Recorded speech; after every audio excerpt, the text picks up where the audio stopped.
Today, I want to talk about one of the ways that we can get in our own way on the healing journey, and that is by trying to go it alone. I want to talk about inviting our loved ones to our healing journeys. And I say this as a lone wolf, as a fiercely independent thyroid thriver who has absolutely gotten in my own way with this for far too long and have learned the lesson the hard way of it doesn't have to be this hard. I can get the support that I need. I can have needs, communicate them, and have this support system of my family, even family members who don't know what it's like to live with thyroid disease, because that can be something that's really hard to relate to if you haven't experienced it firsthand.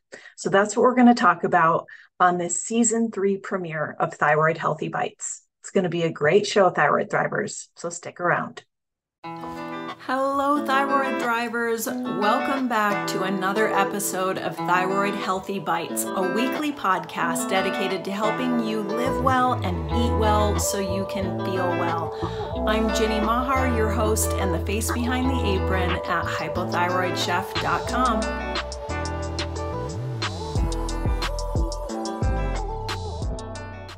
All right, welcome everyone. I've missed you. It's been a great summer, way too short. I hope all of you are feeling well, doing well, have been thriving over the summer, got lots of fresh air, lots of outdoor adventures, lots of fun and rejuvenating things that have filled your bucket and made you remember your whys of why we eat well, why we sleep well, why we do all these things to optimize our health so that we can feel our best. I think no season embodies that like summer does, because summer asks us to go, to be moving, to be doing, to be experiencing. And I know that that is a huge part of my summer, is appreciating and celebrating all the things that I do all year long, as far as food and lifestyle, to enable me to have those adventures with my family.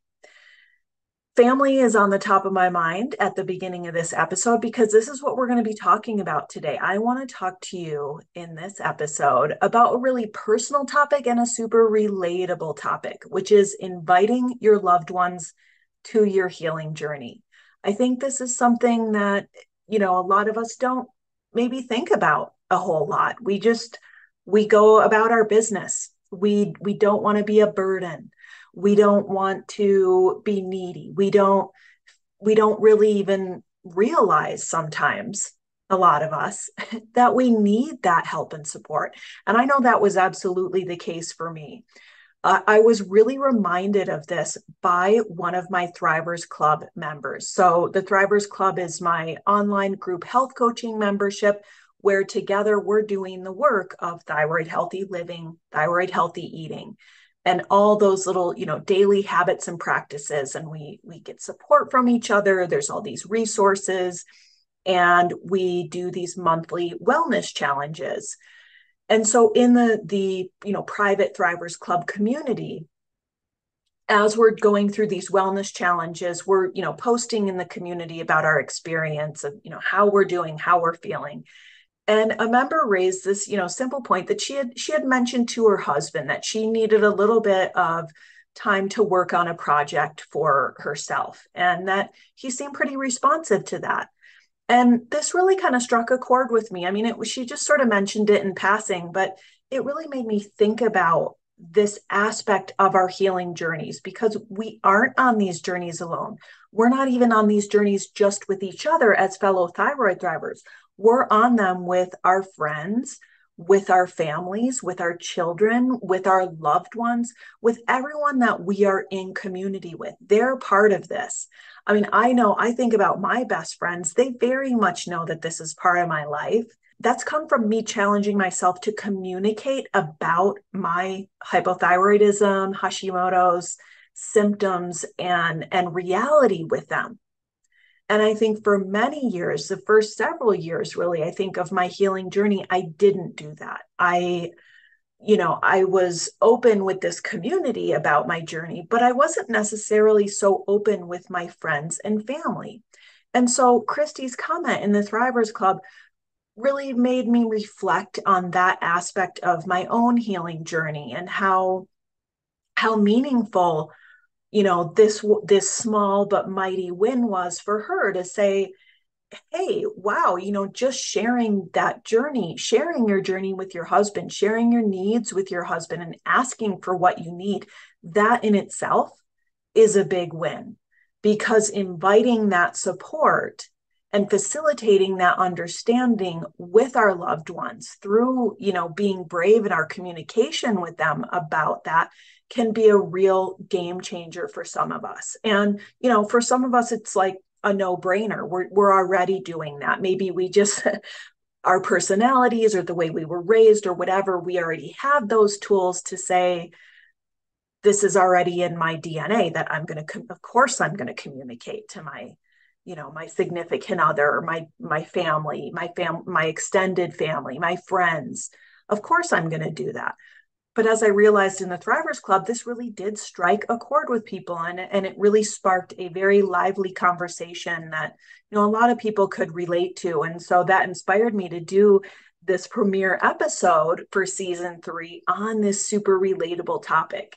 You've struck oil with content when you find those topics where people are like, oh my gosh, this so made me think of my own situation, my own journey, how it is in my own household, and challenges that I've had around that, and also wins I've had around that. So a lot of people shared around this topic, and we're going to talk about that today. I'll share my personal story with this, and then we'll also talk about, just some simple things to think about as far as how to talk about this successfully with your loved ones, how to talk about it in a way that you can ensure that you're going to get the desired outcome from this, which is not to end up feeling more alienated, not to end up feeling more alone. Not all of us know how to do this. Not all of us are equipped with the tools and skills and words to understand, like, how can I best communicate about this so that I can get my needs met, so that I can be heard and seen, because we all deserve that. This reminds me of a cartoon that I came across by a cartoonist by the name of Joe Rothenberg. And it shows this guy on a desert island, and he's got like the tattered clothes and the long beard. He's been on this island for a while with the, one palm tree and coconuts. And it says, spelled out on the little sandy beach, it says SOS in rocks. And then under the SOS, it says, if it's not too much trouble and you're not busy or anything, but no pressure. It's like we could be stranded on a desert island, but some of us, I think what we bump up against with this topic is we have a hard time voicing our needs. We have a hard time allowing ourselves to speak up for our needs. We have a hard time making boundaries, some of us. And this has certainly been something I've had to learn along the way as an adult, and just as a thriver, and as a thyroid thriver specifically. So I'd like to share a little bit about my personal story with this, just in case it resonates with you. Maybe you'll see yourself in my story, and I think that's one of the most powerful things about sharing our stories. So one of the most powerful shifts that I've made on my own healing journey was this decision. Like, it was really a concerted effort. And I don't remember exactly when. I'm going to guess 2019-ish. I made this decision to be more open with my family about my health stuff, the challenges, the treatments, my needs, the reasons behind my needs. And the difference since I've made that decision and put some intention behind that has really been profound. And I think it came from, doing some personal inner work, some soul searching, lots of meditation, lots of journaling, some talk therapy, really looking at things from the past and sort of unearthing maybe some reasons behind my own fierce independence, and behind, some of the challenges I've had around, like, I don't want to make boundaries. I don't want to be needy. I don't want to say no or be harsh, or, there's a lot of us, I think, just as women, we have those innate people pleasing tendencies. We're nurturers. So all these things can come into play. Past traumas, childhood stuff, all that stuff can come into play here. But really, the task at hand is to say, okay, well, here I am now. And what I'm doing isn't really working. Going it alone isn't really working. That's not really something that you hear anyone prescribing to people in like their lives in any way. Like, oh, yeah, you should totally go it alone. That's the best way to get where you want to be, right? Like, have you ever heard that? No. And yet, so many of us, myself included, are just, I don't know, more hardwired to go it alone, let's say. So, sharing with my husband and son about this, making a decision to do that and sharing with them more often at the dinner table, has really fostered more understanding from them. And that has naturally fostered more support from them. When they have that understanding, it's more easy for them to give support because they get it. Because I've told them, like, this is why. This is why I try to avoid gluten. This is why I want to eat this way. This is why I can't like eat, processed food. This is why I don't want to go to that, fast food restaurant or whatever. In the before times, before I started doing that, there used to be like some teasing, and it wasn't mean. It was lighthearted, but still, it was in a way that sometimes stung or made me feel alone in this. It didn't feel good. And, it was just things about like teasing about like being gluten free or some of my different little, health rituals and things that maybe they didn't understand, like trying EFT tapping or things that can look maybe a little bit bizarre to people who don't know what they are, what they're for, what the purpose is, what the science behind them is, or why we do some of these things.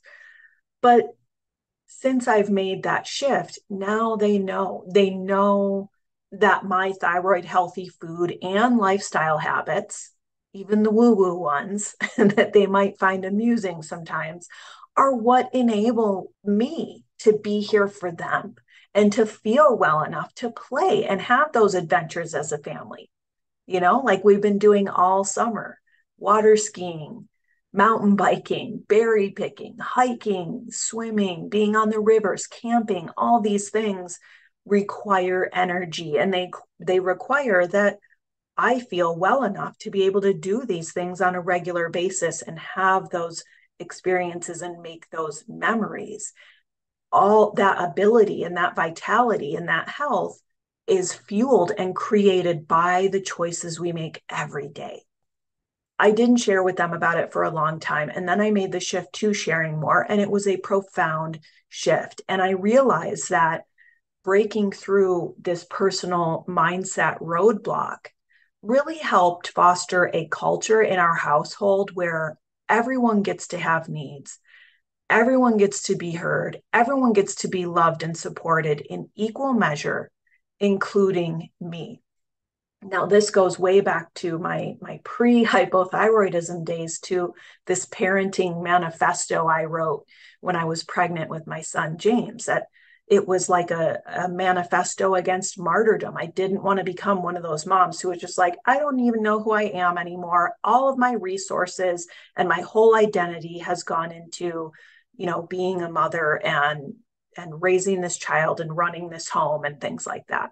I didn't want to do that. So I really had set this intention years and years ago to create and foster an environment in our house where everyone gets to be heard, everyone gets to have needs, and everyone gets to have a voice and be supported in equal measure, including me. Putting that down on paper, wanting it, proclaiming it when I was pregnant with my son back in 2011, and then actually doing the work of facilitating that's work that takes years. That is work that takes a lot of inner soul searching and personal growth work, and breaking some of those mindset roadblocks down and looking back at our past, at the origins, so we can sort of unravel some of these behaviors of like, I want this, but why am I still trying to go it alone on this journey and, just quietly be over here, like having, specific dietary needs and not wanting to share with my family about it because I don't want to be like that person, or I don't want to be the oddball, or I don't want to inconvenience them. There's all these thoughts, that come back to the guy on the desert island.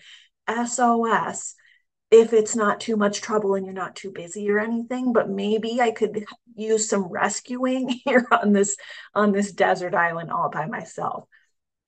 And looking back, it's been so healing, so deeply healing and delightfully surprising the way things have shifted and the way they've shifted in their response to my openness and my invitation and sharing with them. And looking back, I really wonder, what took me so long to get here? I think before I didn't share a whole lot with them because I didn't want to be a nuisance. So I just quietly went about like making and eating separate food, or sometimes I ate or drank things I shouldn't because I didn't want to be needy, or I wanted to fit in, I wanted to belong. And sometimes I powered through when what I really needed was to rest. Sometimes I push myself too hard, trying to be the person I used to be, trying to do all the things I used to do in this new body that has a chronic illness. It's a autoimmune thyroid disease called Hashimoto's. And anyone with hypothyroidism for any reason, including those of us who have maybe we're cancer survivors and we've had our thyroid removed, even anyone who's on ongoing supplemental thyroid hormone is going to deal with some of these same symptoms of being a little bit energy compromised, maybe being a lot energy compromised, brain fog, more of a tendency to put weight on more easily, difficulty losing weight, joint pain, inflammation, gut issues, digestive issues. I mean, the list of thyroid related symptoms is very long, but those are some of the most common ones. I was trying to be, and pretend like nothing had changed, right? Can you relate to that? I maybe hadn't even accepted my own self and my own new reality that embraced and wrapped, and where I was really wrapping my arms around, like, I have Hashimoto's now. Things are a little different. Doesn't mean life is over, but it does mean I have to take better care of myself. It does mean, I'm really finding food is making a huge difference in how well I feel. I have to prioritize my bedtime. I can push, but I have thresholds that are maybe a little bit more strict than they were before. And I remember when I was in that place, a couple of painful arguments at the dinner table where I just ended up feeling, I think I was trying to express my needs, but I didn't really know how yet, and just came away feeling really misunderstood, really unseen, really unheard. And yeah, I remember feeling, tired and grouchy and alone more often. And it frustrated me that they didn't get it. But what I didn't realize is that I had never actually invited them in. One of the reasons that I'm sharing this with you is because I see this in so many other thyroid thrivers, especially women, right? We're the nurturers, we're the caretakers, oftentimes we're the meal makers. Not to generalize or anything. I mean, I know it's different in every household and every person and every individual, and there's a spectrum and all of that. But eons of human survival have hardwired us to put the needs of others before our own. This is how we ensured human survival when we were like living in caves, right?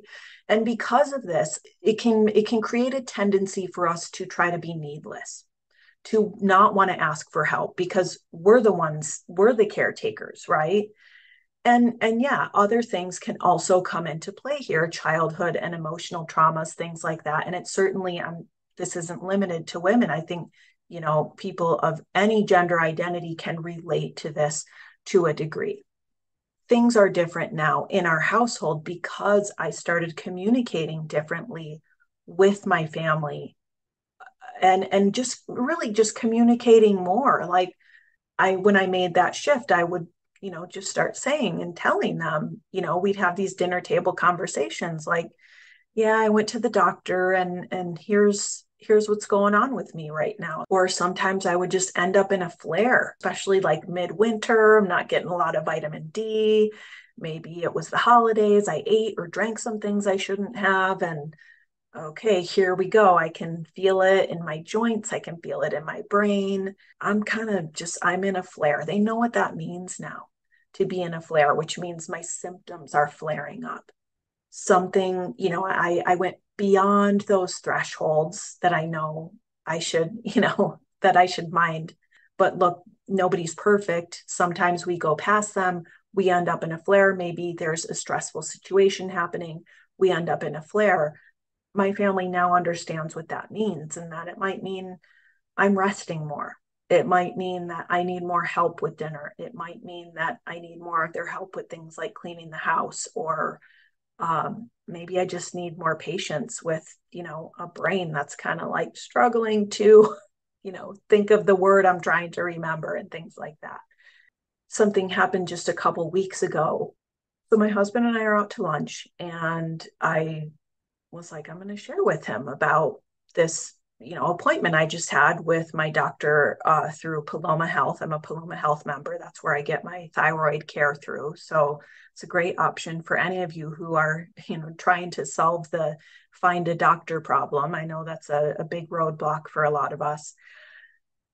But I shared with my husband that I had been talking to my new Paloma doctor about a treatment called low-dose naltrexone. So this is low-dose naltrexone is what they call an off-label or experimental use of this drug naltrexone that is, used sometimes for autoimmunity. And I've always wanted to try it, but I've had a hard time finding a doctor who was versed enough in it, who had experience, prescribing it to patients and guiding them through that process to ever be able to try it. And, I was kind of excited about trying it, and, also wanted to share with my husband, like, this is good information for him to know if I'm going to be trying this. What if there's, side effects? I had a lot of questions about it. So later that day, we swung by the pharmacy. I was picking it up, and he was like, hey, can I come in? And I was like, of course. And we went into my little local compounding pharmacy that I absolutely love. And we had this really informative conversation with the pharmacist about LDN. And she had seen really amazing results in other patients, lots of Hashimoto's patients. And it's used for several different things. And, as I get more familiar with it and have more experience, I'd love to do a show on my experience with low dose naltrexone sometime. But I'm so new to it. I really want to get a little bit more experience with it under my belt before I share a whole lot about it with you. But my husband asked so many good questions, and I was so touched by his curiosity, in this conversation with the pharmacist, that my heart just felt like it was about to burst. And later, we were in the bathroom, and I was, taking my first dose, like you take it before bed. And he looked at me as we were brushing our teeth before bed, and he was like, hey, I just want to say thank you for telling me about, what you're doing and what's going on with your health and your new medication. And it really meant a lot to me to be invited to that conversation with your pharmacist. And I was like, oh my gosh. I mean, I'm getting a little misty just remembering it. It was so meaningful to me, and it really felt like a huge win. Like, wow, look how far we've come as a couple. Look how far I've come in challenging myself to be brave in my communication with him and say, I'm going to be going through this, and I have a lot of questions, and I don't really know how it's going to work out or what it's going to be like. And then inviting him to that conversation. When I look back, I remember that I used to think that he wasn't capable of understanding. I mean, sometimes I really felt that way. And I can remember those days of loneliness and frustration before I invited him in. It's not that way anymore. I can remember what that felt like, but it's a memory. It isn't my present anymore. It isn't the way I feel. And there is something in my nervous system that is so relieved by that, by letting go of this fierce, independent streak, this stubborn, lone wolf mindset. And it amazes me that I spent years there because of this mindset roadblock that I didn't even know was there. There were so many members in the Thrivers Club community that weighed in on this. I shared my story with them, and there was this big response, which, is what happens when we tap into these very relatable truths about our experience as thyroid thrivers. And, I'd love to hear, like, can you relate to this? What have been your biggest roadblocks with this? What have been your biggest wins? If you're watching on YouTube, you can share in the comments, or you can just email me at ginny@hypothyroidchef.com. I always love hearing from members of the community about what your experience has been like. That Thrivers Club member, Christy, who originally shared, about asking her husband for a little more, time and space to work on a project for herself, and then that he was receptive and stuff, that kind of sparked this whole conversation.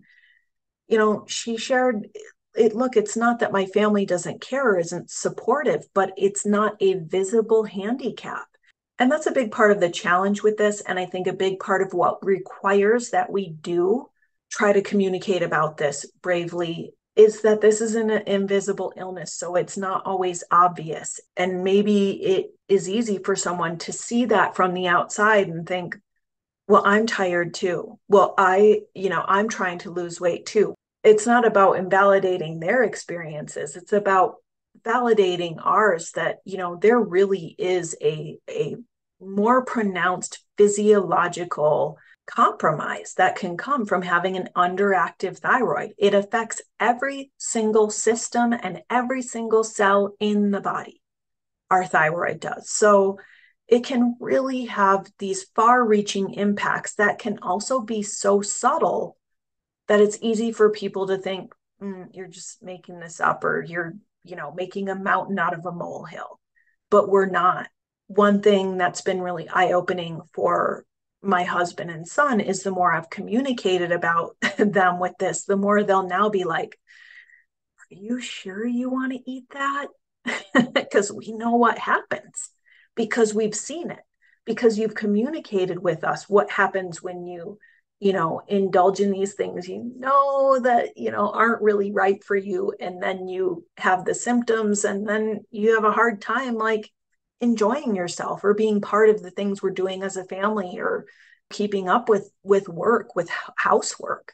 Even that's stressful. So they can see the connections between the choices I make and how I feel. And then they can also support me and be like, remember last time you did that and you got really sick and ended up in bed? And they see it now.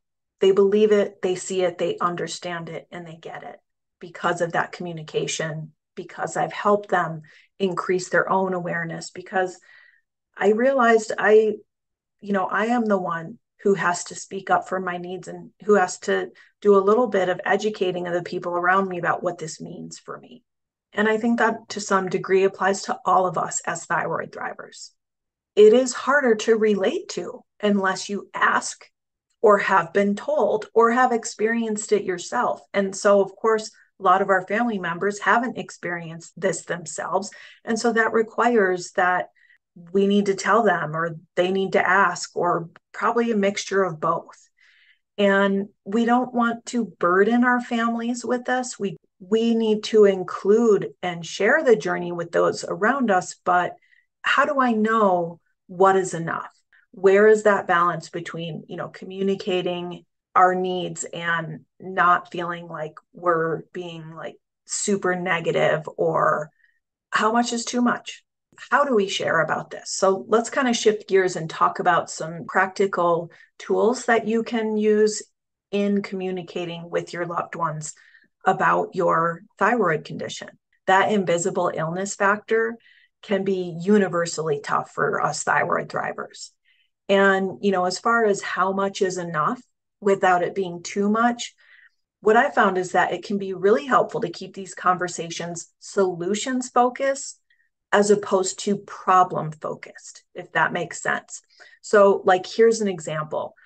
saying something like, I really need to prioritize my sleep right now because I'm having a Hashimoto's flare, versus saying something like, I don't feel good.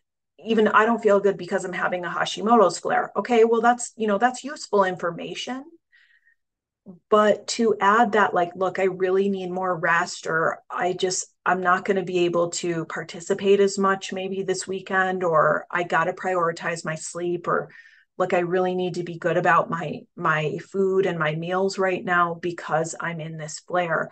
Whatever those specific needs are, the solutions that we learn over time that our bodies need, what are those solutions to getting out of a Hashi's flare? Like all those things: drinking enough water, getting enough sleep, being really good about our food, taking our supplements and medications on time and as needed, all those different things are the solutions that we know we need to get out of that flare.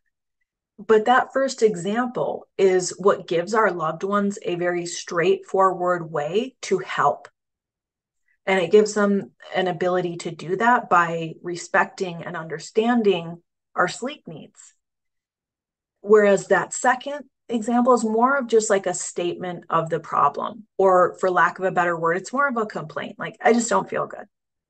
That doesn't really, I've learned. And look, every person is different, every relationship, every marriage, every individual, every household is different.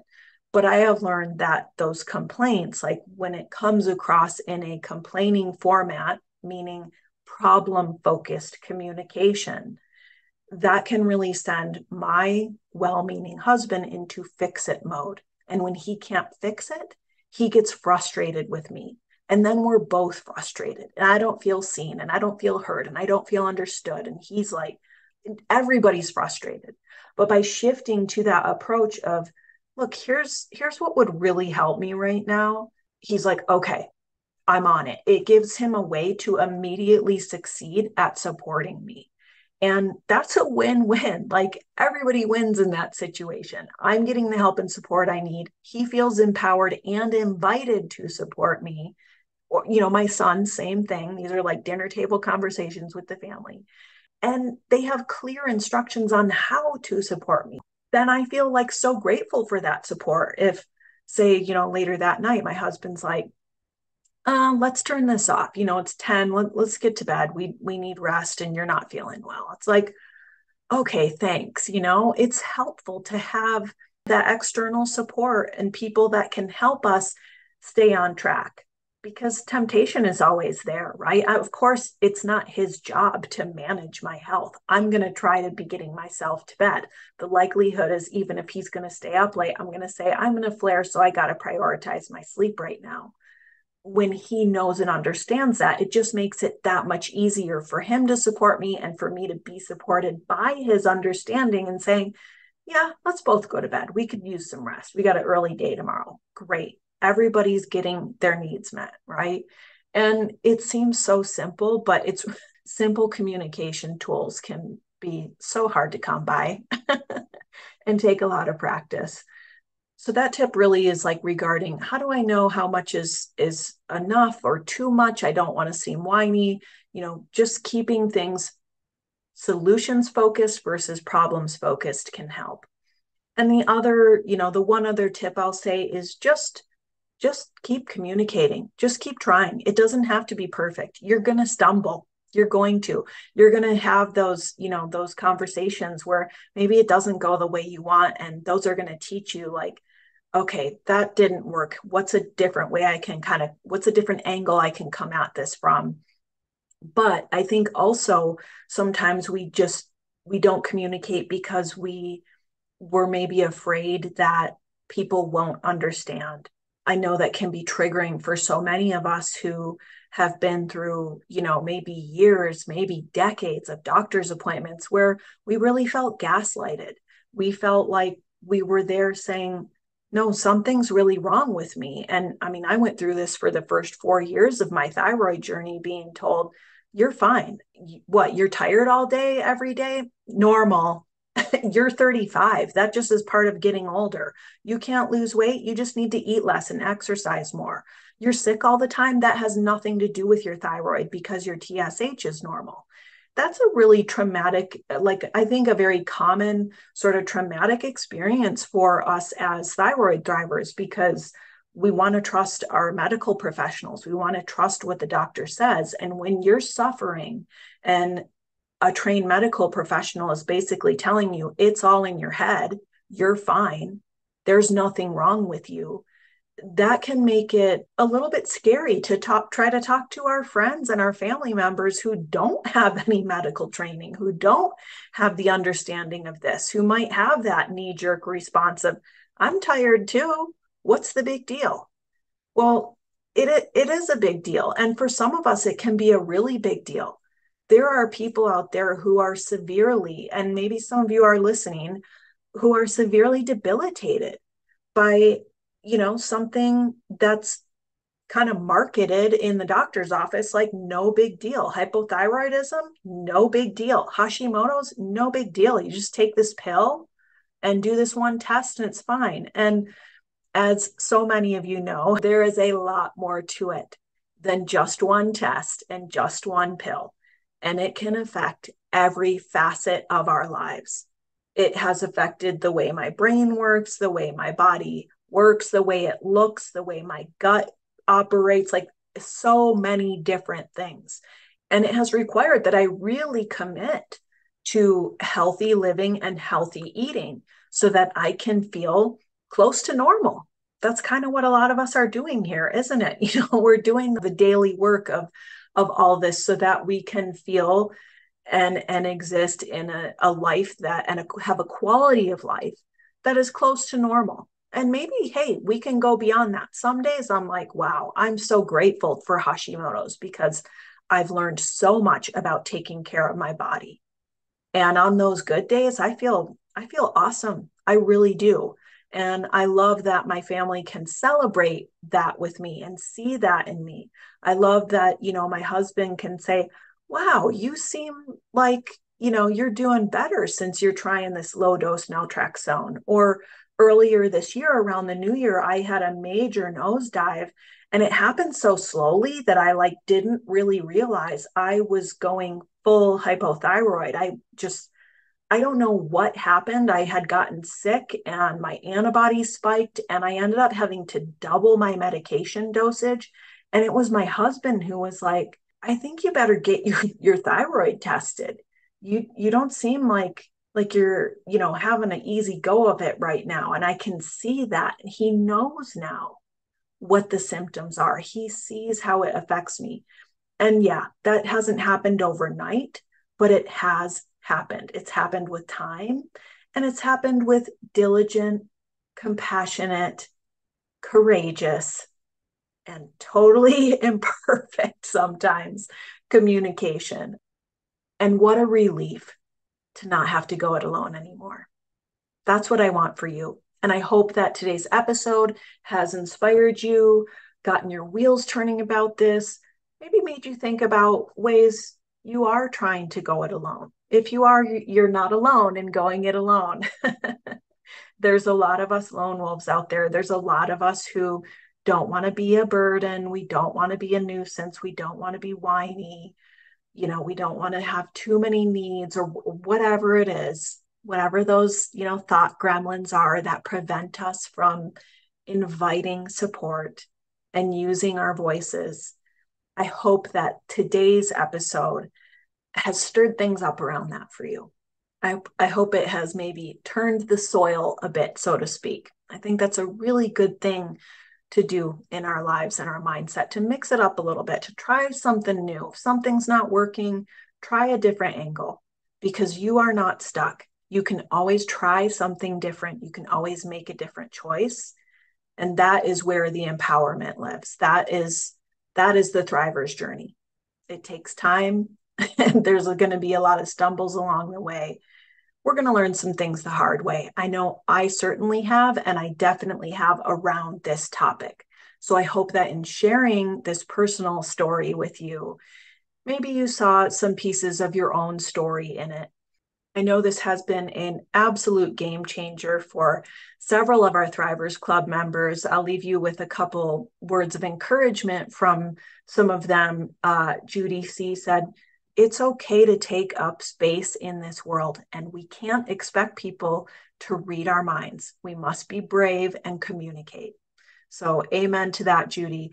And I'll share one more from Thrivers Club member Rose B, who said, sharing has helped my family to be understanding and supportive. I have learned to speak up and ask for help. We have to learn that. So many of us, it's not necessarily in our nature. We're not hardwired. It's not always the easy thing to do. Sometimes we do have to challenge ourselves a little bit to do so. If you need more support in this, if you want to be part of this conversation, I would love for you to explore Thrivers Club membership. It is open to anyone who's ready to thrive, who's ready for support, who's ready to start implementing some of these thyroid healthy food and lifestyle practices and mindset practices so that you can break through those barriers, whatever they are, and get the results that you want. If you'd like to learn more about Thrivers Club membership, everything you need to know you can find on the page hypothyroidchef.com/membership. I'll also put a link in the show notes to that for you. So Thrivers Club membership offers group coaching, community, exclusive content, workshops, and our wonderful monthly wellness challenges where we really apply all the things that we're learning. Because the goal here isn't to just collect more and more and more information about how to thrive. It's to actually implement these practices in real life where the results happen. So that's what we're doing in the Thrivers Club. It's been amazing. It is such a super special group of people, and I would love for you to be a part of it. hypothyroidchef.com/membership to learn more. All right, Thyroid Thrivers, I've got a lot of great episodes coming your way. I have a bunch of amazing interviews in the can coming up for you in season 3 of Thyroid-healthy Bites. I thank you so much for being here with me, for tuning back in, for not forgetting about me, for supporting the show, and for your listenership. I really appreciate every single one of you. And I hope that this first episode of the season finds you feeling well, feeling vibrant, and thriving. Thank you so much for tuning into this episode of Thyroid Healthy Bites. If you've enjoyed the show, please don't forget to like, subscribe, or leave a review. Your support truly does help so much. So thank you in advance for taking just a quick moment to do that today as we wrap up this episode. I'm Ginny Mahar, wishing you happy cooking, happy thriving, and the best of health. See you next time.